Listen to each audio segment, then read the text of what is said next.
So this is what we're leaving behind. Beautiful Noosa on a beautiful winter's day. Start recording. So the story of our involvement with Ezi-Batten, when we got back from our epic sailing voyage across the Pacific, and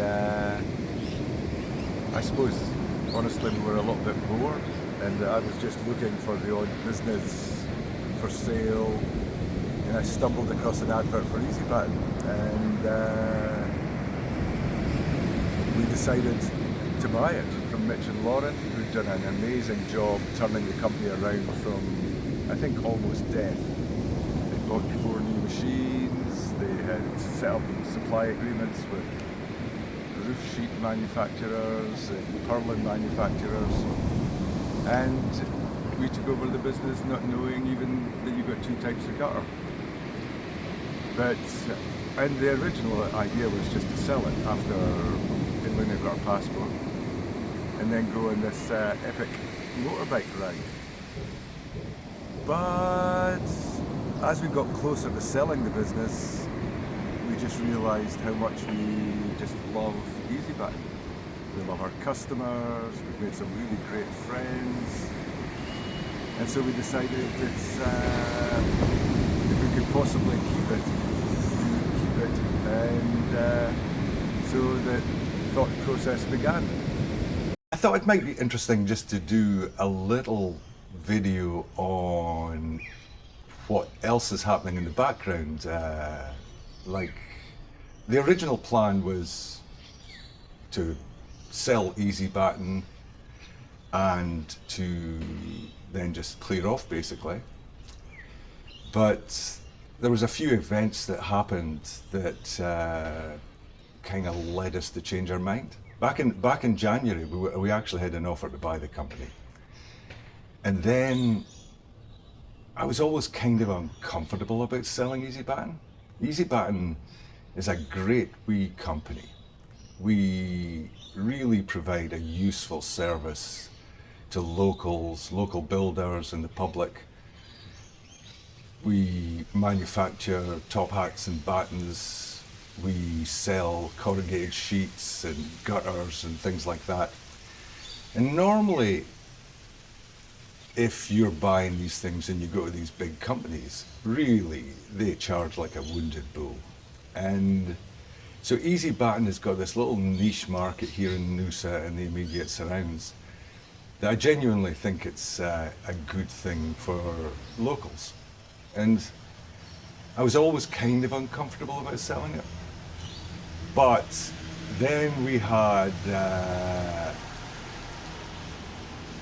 a few events that happened kind of simultaneously that made me start to think, well, maybe we could keep Ezi-Batten, have our cake and eat it. The first was, I guess, that Peter was already filling in for Alina when she was in hospital. Then Lauren, who's the original owner of Ezi-Batten, or at least the owners prior to us. Ezi-Batten's been around for 36 years. But she mentioned that she would quite like some more hours. And I thought, yeah, okay. She knows everything there is to know about Ezi-Batten. This could work.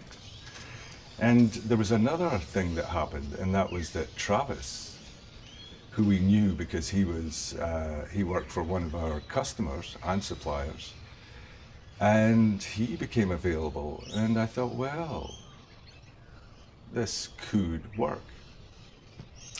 And so we decided not to sell the business, and we employed Travis on the 1st of March.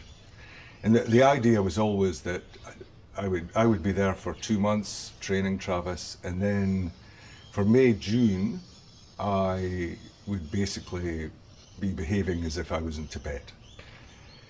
And with 2 weeks to go, things are working out pretty well. And Travis, Pete, and Lauren are working really well, and we're really happy with the way it's going. So fingers crossed, that's the way it's going to keep going.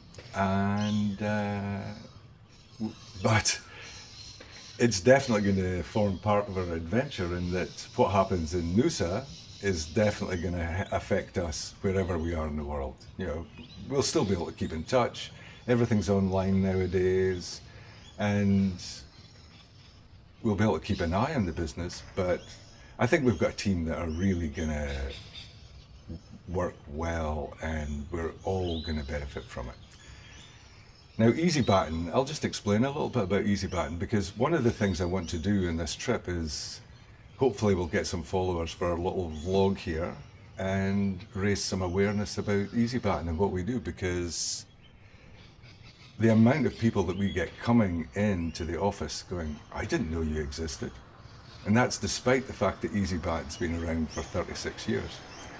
So Ezi-Batten itself, what it does is, we've got a manufacturing business, which is about 50% of what we do. We're manufacturing top hats, battens, ceiling battens, and most people won't even know what they are, but basically they're quite important for building.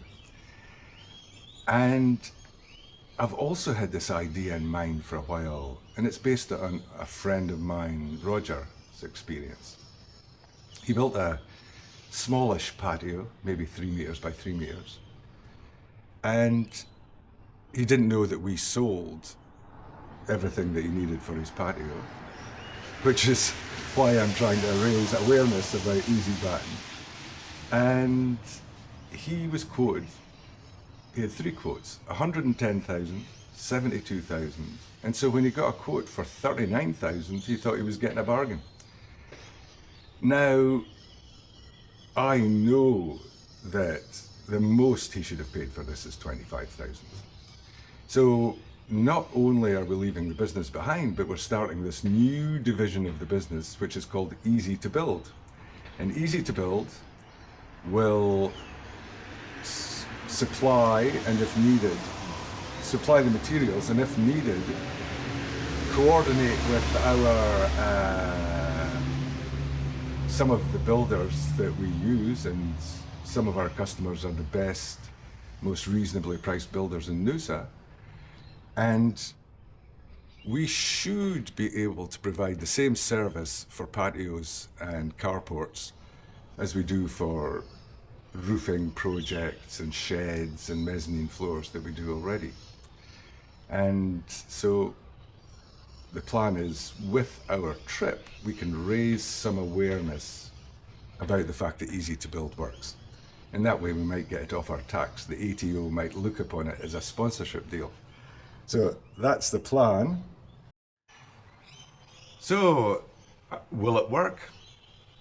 There's obviously risks involved in this, and there could be an occasion where we've got to fly back to Noosa.